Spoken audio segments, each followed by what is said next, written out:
கடத்தல்கிட்ட வரப்போகிறோம். இது பார்த்திங்கன்னா பாலாய் police station.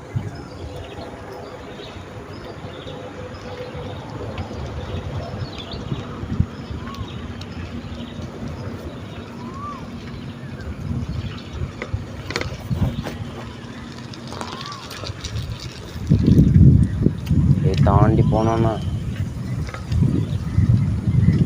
கடத்தல்கிட்ட நெருங்கிடுவோம். கொஞ்சம் நேரம் இருக்குது. பிரியாணிக்கு ஜாமெல்லாம் வாங்கிட்டு என்கிட்ட பிரியாணிக்கு என்னென்ன ஜாமான்னு தெரியல. இப்போ என் பொண்டாட்டியை பாருங்கள் எப்படி சைக்கிள் முடிச்சுட்டு வரேன். காலையிலே சைக்கிள் முடிக்க முடியாமல்